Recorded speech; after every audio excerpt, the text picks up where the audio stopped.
Party ने चुनाव बाद भारतीय जनता पार्टी को समर्थन दिया। 4.5 साल तक इस गठबंधन की सरकार रही। खट्टर साहब मुख्यमंत्री के तौर पर बने रहे और साथ ही साथ दुष्यंत चौटाला ने उप मुख्यमंत्री के तौर पर भूमिका निभाई। इस भूमिका के साथ लोकसभा चुनाव तक तो काम ठीक चला, पर लोकसभा चुनाव के ठीक पहले खट्टर जी भी विदा कर दिए गए और साथ साथ दुष्यंत चौटाला से भी भारतीय जनता पार्टी ने पिंड छोड़ा लिया। भारतीय जनता पार्टी ने निर्दलियों के बूते आगे की सरकार का सफर तय किया। नायब सैनी सरकार का चेहरा बने और वही नायब सैनी इस समय सरकार के चेहरे के तौर पर जनता के बीच में गए। भारतीय जनता पार्टी के शीर्ष नेतृत्व ने ऐलान किया कि अगर जनता ने फिर से हमें मौका दिया सरकार बनाने का तो नायब सैनी ही मुख्यमंत्री रहेंगे। हालांकि भाजपा के शीर्ष नेतृत्व के इस ऐलान को दो नेताओं के द्वारा दाएं बाएं से चुनौती देने की कोशिश की गई। एक राव इंद्रजीत सिंह है जो लंबे अरसे से राज्य का मुख्यमंत्री बनने का सपना देख रहे हैं। उन्होंने कहा हो सकता है इस बार मेरी सुध लग जाए। और वहीं दूसरा नाम अनिल विज का है जो पहले मंत्री हुआ करते थे, अभी पूर्व मंत्री की हैसियत में थे, लेकिन मुख्यमंत्री बनने की हसरत साफ तौर पर सार्वजनिक रूप से व्यक्त कर देते हैं। भारतीय राष्ट्रीय कांग्रेस की अगर बात करें तो भारतीय राष्ट्रीय कांग्रेस ने इस चुनाव के दौरान इस प्रकार का वातावरण बना पाने में कामयाबी हासिल की थी कि हम सत्ता में आ सकते हैं। भूपेंद्र हुड्डा, दीपेंद्र हुड्डा के इर्द गिर्द कांग्रेस का कैंपेन केंद्रित रहा, पर बीच बीच में कुमारी शैलजा की नाराजगी, कुमारी शैलजा का रूठना, कुमारी शैलजा पर टिप्पणियां, ये भी सुर्खियों के साथ में बना रहा। कुल मिलाकर इन सब के बीच में इस बात का द्वंद्व रहा कि अगर कांग्रेस को बहुमत मिलता है तो कुल जमा मुख्यमंत्री कौन होगा। इस बार राजनीतिक पंडित इस बात को लेकर भी आश्वस्त हैं कि तीसरे दल की कोई भूमिका इस बार हरियाणा में नहीं दिखेगी, जो हमेशा बड़ी महत्वपूर्ण रहती है। इनेलो और जननायक जनता पार्टी जो गठबंधन के साथ चुनाव लड़ रहे हैं, उनको कोई महत्वपूर्ण ताकत के तौर पर आंकने के लिए ना तो राजनीतिक दल के नेता तैयार हुए और ना ही राजनीतिक विश्लेषक तैयार हुए। हाँ, निर्दलियों के संदर्भ में जरूर इस बात को लेकर आकलन रहा है। अब इन सबसे परे अगर हम जम्मू कश्मीर के संदर्भ में बात करते हैं, जिसको लेकर भी एग्जिट पोल की प्रतीक्षा है, तो जम्मू कश्मीर में नए समीकरण के साथ राज्य का दर्जा खोने के बाद पहली बार चुनाव हो रहा है। लंबे अंतराल के बाद ये चुनाव है। 3 हिस्सों में चुनाव देखा जा रहा है। एक तरफ भारतीय जनता पार्टी है जिसने किसी के साथ कोई गठबंधन नहीं किया है, दूसरी तरफ नेशनल कॉन्फ्रेंस और कांग्रेस पार्टी का गठबंधन और तीसरी तरफ बीडीपी है। कहां किस तरफ ऊंट करवट लेगा इसके संदर्भ में लोगों की दिलचस्पी है। 3 गुट हैं, 3 चरणों में वोटिंग हुई है, 18 तारीख को, 25 तारीख को और फिर 1 अक्टूबर को। तो कुल जमा हम आज इस एग्जिट पोल पर बात करेंगे। हमारा अपना कोई एग्जिट पोल नहीं है, पर तमाम एजेंसियों ने जो एग्जिट पोल किए, तमाम चैनलों के साथ मिलकर उनकी जानकारी आपसे साझा करते हुए लगातार अपडेट देने की कोशिश हम इस कार्यक्रम में करते रहेंगे। आप अलग अलग चैनल बदलकर ये जानने की कोशिश करें कि कौन सा चैनल क्या बता रहा है, कौन सी एजेंसी क्या बता रही है। उसके स्थान पर आप अगर हमारे चैनल पर ही बने रहेंगे तो हर चैनल के संदर्भ में क्या उसका एग्जिट पोल है, ये हम आपको बताते रहेंगे। बहरहाल हमारे साथ इस चर्चा का हिस्सा बनने के लिए 3 खास मेहमान भी जुड़ रहे हैं। हमारे साथ में प्रोफेसर विदु रावल हैं, प्रवक्ता हैं भारतीय जनता पार्टी के। सुरेश रोड जी हैं, प्रवक्ता है कांग्रेस पार्टी के, और साथ साथ वरिष्ठ पत्रकार अजयदीप लाठर जी भी हमारे साथ में हैं। जहां तक वोटिंग की बात है, हरियाणा के संदर्भ में तकरीबन 62% की वोटिंग 5 बजे तक हो चुकी थी। चुनाव आयोग का मानना है कि 70% से कुल अधिक की वोटिंग संभावित है। अंतिम आंकड़ा देर रात तक या कल सुबह तक आने की उम्मीद है। पर इन सब के बीच राजनीतिक दल किस उम्मीद के साथ में है एग्जिट पोल को लेकर और एग्जैक्ट पोल को लेकर, यह हम समझने की कोशिश करेंगे। हमारे साथ में प्रोफेसर विदु रावल हैं, भारतीय जनता पार्टी के प्रवक्ता हैं। उनकी उम्मीद एग्जिट पोल को लेकर क्या है और एग्जैक्ट पोल पर कहीं वो उम्मीद धराशायी तो नहीं हो जाएगी, ये सवाल हमारा है। क्या कहते हैं रावल साहब? आपने म्यूट कर रखा, उसे अनम्यूट कर दें। अभी से आपकी आवाज बंद होना ठीक नहीं है। आप भी हमारी आवाज बंद मत कीजिए। 8 तारीख को हम ही गरजते हुए आपको दिखने वाले हैं।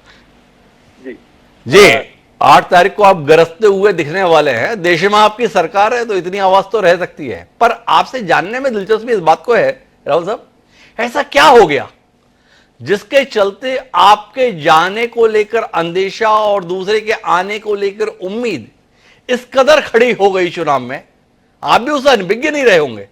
थोड़ा रोशनी देंगे इसमें? नहीं, केवल हल्ला और शोर था। और वो हल्ला और शोर जो है, जो जिस प्रकार से जो Rahul Gandhi style of politics है, जिसको जो है कैम्ब्रिज एनालिटिका और स्कूल ऑफ कैलिफोर्निया जो है जो डिक्टेट करती है, उन्होंने इनको 1.5 साल पहले ये बताया कि आप बार बार जनता के बीच में जा जाकर बोलिए कि कांग्रेस आ रही है, भाजपा जा रही है, इस प्रकार को लगातार बोलिए। बिना संदर्भ के प्रवक्ता हंसी अपनी उड़वाने के कीमत पर भी एक के बाद एक डिबेट शो में प्रश्न कुछ भी होता था ये बोलने लगे। ये Rahul Gandhi school of politics है, राहुल गांधी का यही स्टाइल है। उन्हें जो इस प्रकार से मैनेजमेंट वाले लोग बताया करते हैं, ये कर्नाटक चुनाव के ठीक बाद से शुरू हुआ था। उस समय कर्नाटक चुनाव के रिजल्ट्स जो है हमारे फेवर में नहीं आए थे, लेकिन जब तक नवंबर आया तब तक 3 राज्यों में अप्रत्याशित तौर पर भारतीय जनता पार्टी की सरकार बनी। रोकना चाहता हूं क्योंकि एग्जिट पोल का सिलसिला शुरू हो गया तो आपकी दिलचस्पी रहेगी। हम क्या है, शुरुआती बातचीत के लिए कह रहे थे भाई चुनाव प्रचार के दौरान ऐसा दिख रहा था, चुनाव प्रचार के दौरान ऐसा महसूस हो रहा था, पर अब अलग अलग एनालिसिस आकलन आने लगे हैं। सबसे पहला आकलन जो हमारे पास में आया है वो एबीपी और ध्रुव रिसर्च का आया है।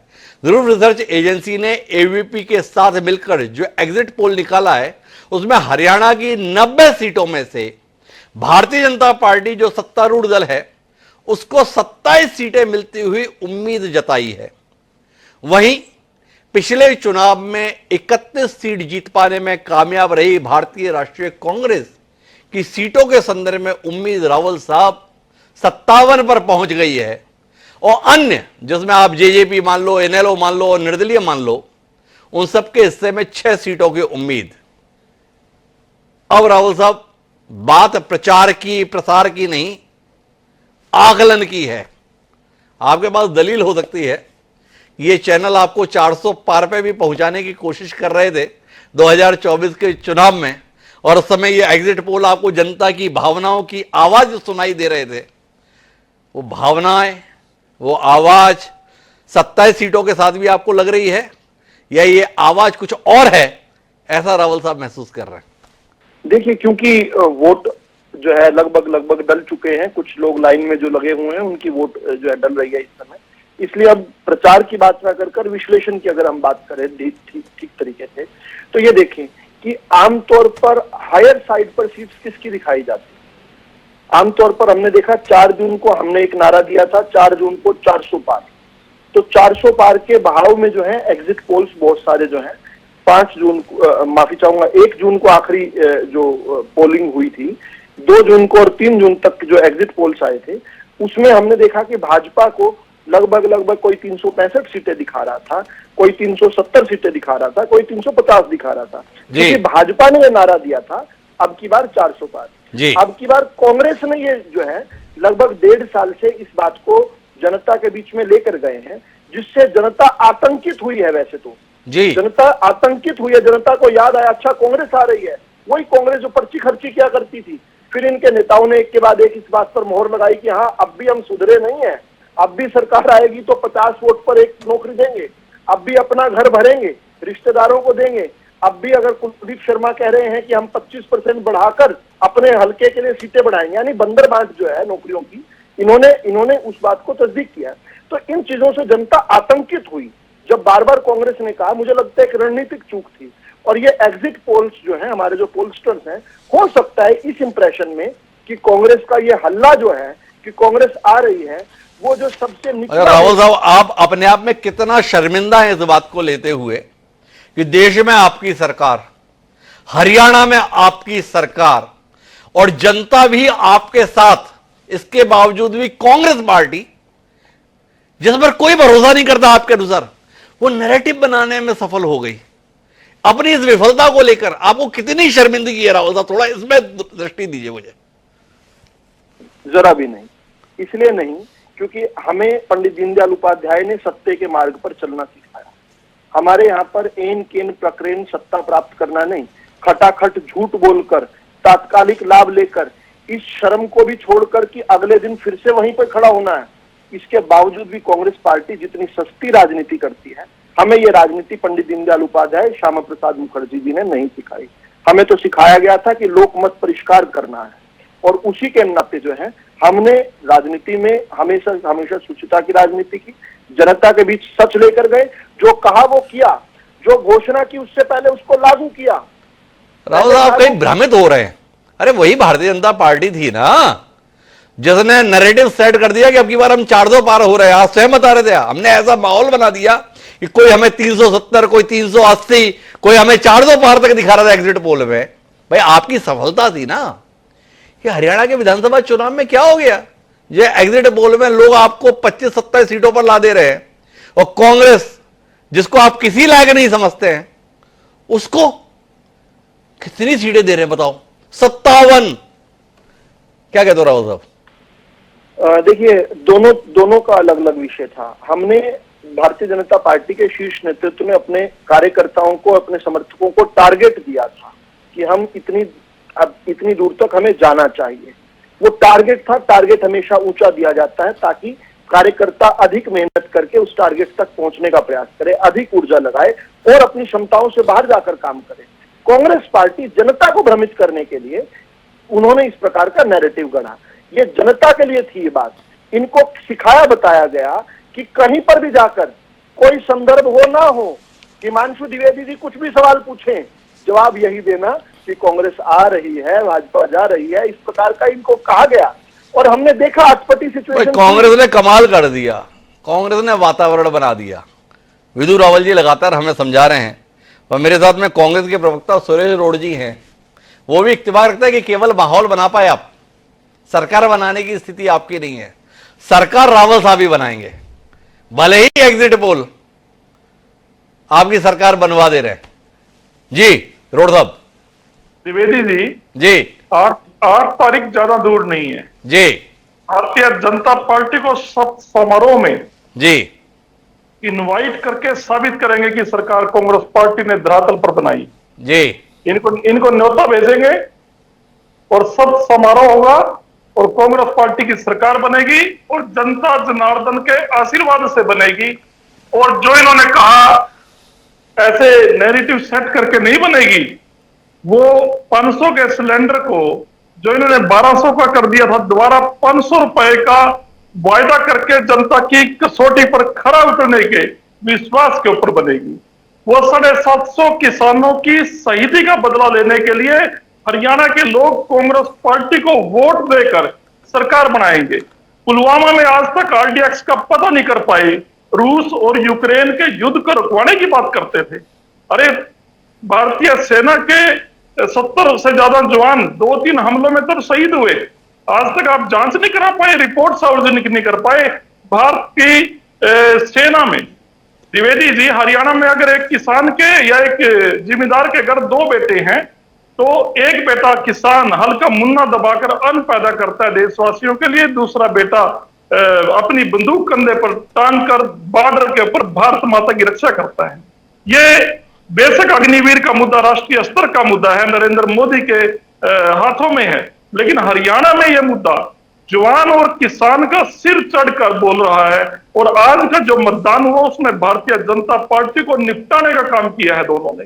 एक बात बताओ रोड साहब, ईमानदारी से ये एग्जिट पोल पे कितना भरोसा आपका जा रहा है? कोई 4 महीने पहले जो एग्जिट पोल आया था उसमें जब हम आप लोगों से बात कर रहे थे तो आप साफ तौर पे कहते थे ये एग्जिट पोल कुछ नहीं है, फालतू की बातें हैं। तो आज का एग्जिट पोल भी आपको फालतू की बात उतना ही लग रहा है कि नहीं लग रहा है? या आज का एग्जिट पोल एकदम एग्जिट लग रहा है? 4 महीने वाला एग्जिट पोल आपको फालतू का लग रहा था? इसलिए बताता हूं कि हमें आज वाला एग्जिट पोल इसलिए सही लग रहा है जी, क्योंकि जनता की भी यही आवाज आ रही है, मैच कर रहा है, मेल बन रहा है। हरियाणा के लोग ये कह रहे हैं भाई 67 सीट से ऊपर सीट कांग्रेस की आएंगी जी, और आप भी उसके लगभग हैं। हम तो वैसे उससे ज्यादा 67 सीटों का 2005 में कांग्रेस पार्टी के नाम रिकॉर्ड है हरियाणा की 90 सदस्यीय विधानसभा में। हरियाणा के लोग ये कह रहे हैं कि 2005 से भी ज्यादा इस बार एमएलए बनाकर भारतीय जनता पार्टी के घमंड को चकनाचूर करने जा रहे हैं। ये हरियाणा का किसान भी कह रहा है, जवान भी कह रहा है। और एक बात और देखिएगा, ये हिंदू धर्म की सनातन की बात करते हैं द्विवेदी जी, आपका बड़ा जिम्मेदार चैनल है, मुझे अच्छा लगा आपने जिस तरीके से डिबेट को रन किया भी। जी इन सनातनियों ने, इन हिंदू धर्म के पुजारियों ने श्राद्धों में, यानी कनागत बोलते हैं हरियाणा में, जो श्राद्ध थे जी। 2 तारीख तक, अमावस तक, कल से 3 तारीख से नवरात्र शुरू हुए थे, तो इन्होंने श्राद्धों में हरियाणा विधानसभा के चुनाव रख दिए, जो अपशुकुन भी है और पनौती भी है। जब सुरेश रोड ने यह मुद्दा इंडिया न्यूज पे सोनल दहिया की डिबेट में उठाया, अरे हिंदू धर्म की बात करते हो, कोई पेन भी नहीं खरीदता कनागतों में, श्राद्धों में सेव भी नहीं बनाता, तो तब जाके इन्होंने 4 दिन बाद चुनाव टाले। इनके पास चुनाव टालने की कोई सॉलिड बात नहीं थी। ये कहते रहे कि जी बिश्नोई समाज का एक फंक्शन था, ये था, वो था। यानी हिंदू धर्म के खिलाफ इन्होंने इस तरीके के काम किए हैं। इसलिए भी हरियाणा में हिंदू जो हमारे सनातनी भाई और बहन हैं, वो ये भी ठगा महसूस कर रहे हैं कि इन्होंने हमारी धार्मिक भावनाओं के साथ खिलवाड़ किया है। इस बार हम इनका हिसाब चुकता करेंगे। ऐसे लोगों को सत्ता से बाहर करके ये रास्ता दिखाएंगे। ये बात करते हैं हिंदू धर्म की और काम करते हैं मुगल काल के। ऐसे धूर्त और ऐसे शातिर लोग। आपने इस एग्जिट पोल का समर्थन करते हुए राहुल साहब को कहा कि इनको हम समारोह पूर्वक आमंत्रित करेंगे, कांग्रेस की सरकार बनने जा रही है, इसमें राहुल साहब शामिल होंगे, पर शपथ किसकी होगी? कुमारी सैलजा की, रणदीप सुरजेवाला की, भूपेंद्र सिंह हुड्डा की, दीपेंद्र हुड्डा की? इसमें भी कोई स्पष्टता है या पता चला कि इनके झगड़े के चक्कर में शपथ वापस राहुल साहब अपने लोगों के साथ में करा देंगे? द्विवेदी जी, बहुत आपने अहम सवाल पूछा। भारतीय जनता पार्टी इस एजेंडे को आगे चलाती रहती है और मैं अभी क्लियर करता हूं, और विजू रावल जी भी सुन रहे हैं जी। भारतीय राष्ट्रीय कांग्रेस चुने हुए विधायकों की राय के ऊपर, जी मेरा मतलब भारतीय राष्ट्रीय कांग्रेस है, कांग्रेस हाईकमान, जी कांग्रेस हाईकमान भारतीय राष्ट्रीय कांग्रेस हरियाणा में 90 सीटों में जो हमारे चुनकर विधायक आएंगे, जी चाहे 70 आए, चाहे 67 आए, 60 आए, 65 आए, चुने गए विधायकों की मीटिंग बुलाकर, बैठक बुलाकर उनसे राय लेके फैसला करे कि हरियाणा का मुख्यमंत्री कौन होगा। हमारे यहाँ पर कोई ना तो बंदर बाट है, ना हमारे यहाँ पर बीजेपी की तरह विद्रोह भी नहीं है। देखिए, एक बात मैं बड़ी जिम्मेदारी से कहता हूं, नरेंद्र मोदी से बड़ा शक्तिशाली नेता भारतीय जनता पार्टी में आज की तारीख में नहीं है। उन्होंने हरियाणा में नायब सिंह सैनी का नाम डिक्लेयर कर दिया कि अगर हमारी सरकार बनती है तो नायब सिंह सैनी मुख्यमंत्री होंगे। उसके बाद आपने भी जिक्र किया राव इंद्रजीत जी और खुद अनिल विज जी, दोनों ने कहा कि हम भी बन सकते हैं। नरेंद्र मोदी जी के नायब सिंह सैनी के मुख्यमंत्री डिक्लेयर करने के बाद, घोषित करने के बाद अनिल विज अगर ये कहते हैं कि मुख्यमंत्री मैं भी बन सकता हूं, तो इसका मतलब अनिल विज, जिनको मैं खास तौर पे राजनीतिक तौर पे कमजोर व्यक्ति मानता था, ये नरेंद्र मोदी के खिलाफ उन्होंने विद्रोह का झंडा उठा लिया है। क्योंकि वो बिना सीआईडी के होम मिनिस्टर रहे थे, इसलिए मैं उनको कमजोर मानता था। आज तक हरियाणा के इतिहास में कोई होम मिनिस्टर बिना सीआईडी के नहीं रहा। अपन डिपार्टमेंट हो जाता अगर आपके पास सीआईडी नहीं है, क्या आप होम को क्या चलाओगे? तभी तो लैंड ऑर्डर का जनाजा निकला प्रदेश में।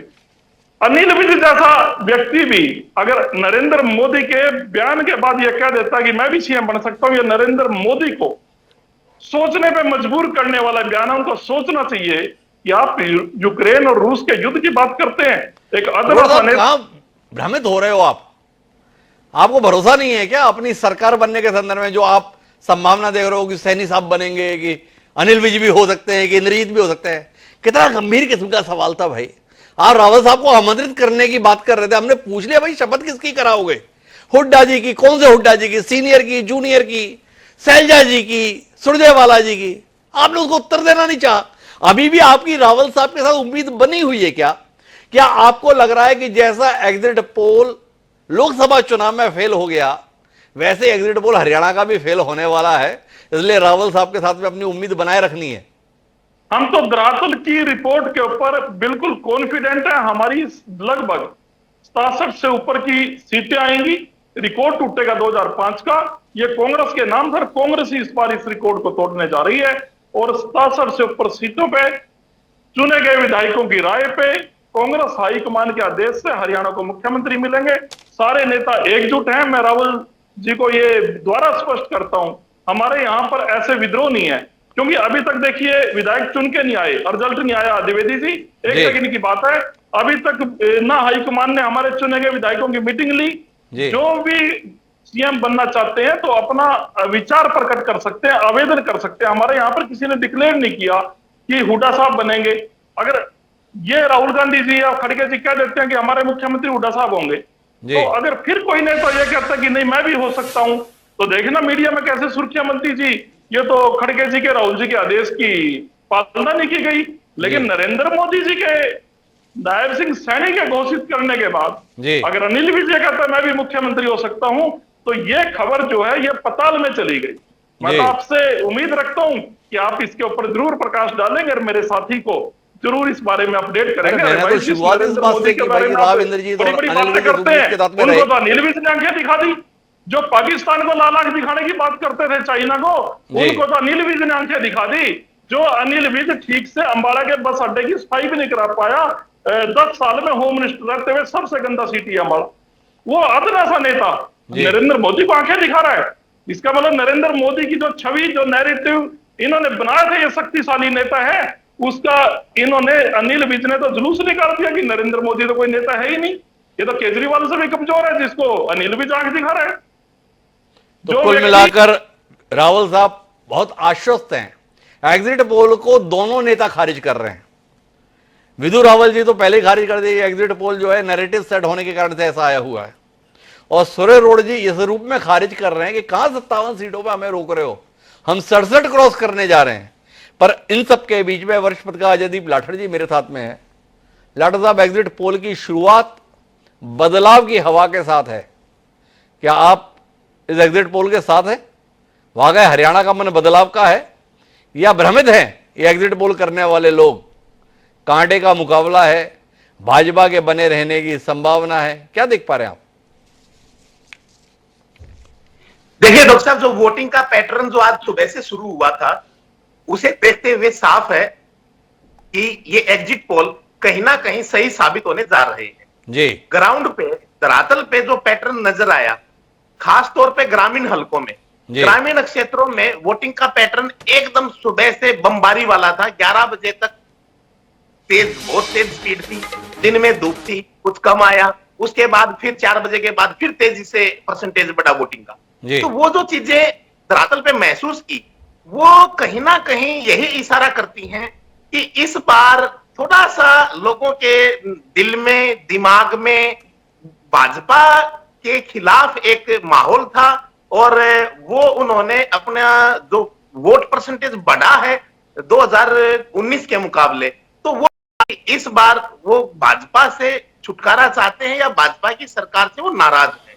और एक चीज और सामने आई लोगों के बीच में, लोग इस चुनाव में एकदम हरियाणा में ये मान के मतदान करते हुए नजर आए कि हमें हरियाणा की सरकार बनानी है, हमें ऊपर की केंद्र सरकार से कोई मतलब नहीं है, हमारी यहाँ की जो सरकार है हमें वो बनानी है और इसलिए हम भाजपा से मुक्ति चाहते हैं जी। कुछ मुद्दे थे, मैं 5 बड़े मुद्दे मानता हूं जो जनता के बीच में बड़े तेजी से फैले थे। लोगों ने उन मुद्दों को ध्यान में रखते हुए ही मतदान किया। शहरी इलाकों में भी अलग अलग जगह मतदान के बाद लोगों से बातचीत हुई और ग्रामीण क्षेत्रों में भी बातचीत हुई। मैं आपको बताऊं कि आज मैं करीब 6 जिलों के हिस्से मैंने कवर किए, तो उनमें जो देखने में आया, जो महसूस किया, वो सारी चीजें कहीं ना कहीं ऐसी थी कि लोग बीजेपी के कुछ ऐसे काम या बीजेपी सरकार के, हरियाणा सरकार के कुछ ऐसे काम जिनसे वो नाराज थे और वो नाराजगी उन्होंने मत के जरिए अपनी जाहिर की है। हालांकि फाइनल नतीजे क्या है वो तो 8 तारीख को ही पता चलेगा, लेकिन शुरुआती जो ग्राउंड पे जो चीजें नजर आई उसमें हाँ, बीजेपी के खिलाफ एक करंट मैंने जरूर महसूस किया और लोग भी खुल के मतदान जो बढ़ रहा है प्रतिशत, शायद वो उसी की वजह है, ऐसा मेरा मानना है। वो बताइए कि ये नायब सैनी लगातार बता रहे थे कि उन्होंने 56 दिन में कमाल का काम किया है।